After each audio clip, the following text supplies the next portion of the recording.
কালীনাথ এই বৃন্দাবনে বাস করেছে কালীদহতে, কিন্তু মনে মনে চিন্তা করত যে সবার ভাগ্যে কৃষ্ণ সেবার সুযোগ হলো।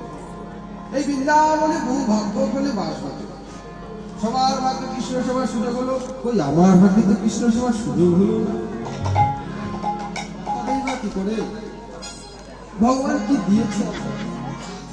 একটা পাখিকে দুটো পা দিয়েছে, দুটো ডানা দিয়েছে, সব থেকে বড় কথা একটা কণ্ঠ দিয়েছে, যেই কণ্ঠ দিয়ে ভগবানের নাম করতে পারে। কিন্তু আমায় কি দিয়েছে? আমায় তো কিছুই দেয়নি। দুটো চোখ দিয়েছে, তার মধ্যে একটা চোখ কানা। ভগবানকে আমি দর্শন করতে করবো কি হবে? একটা চোখই তো আমার নেই। সর্বকুলে জন্মগ্রহণ করেছি, কিন্তু কিছুই পারিনি।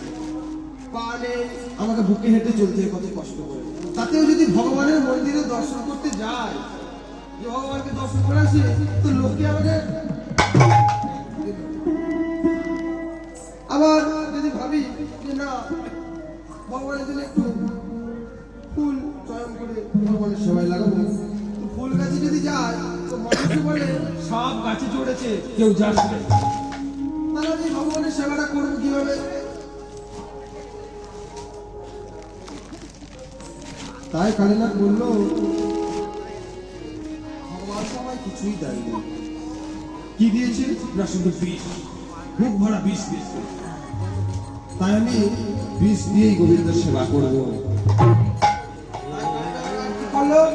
তাই কালীনাথ কি করলো? আজ দিল দিল বিষ, উগারে দিল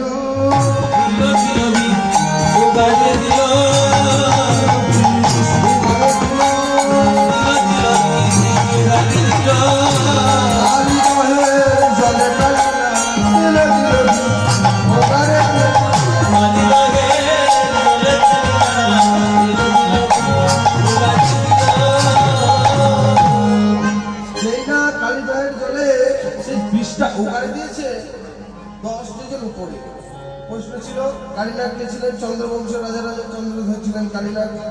দ্বিতীয় প্রশ্ন ছিল কালীনাথের বিশেষ তেজ কত।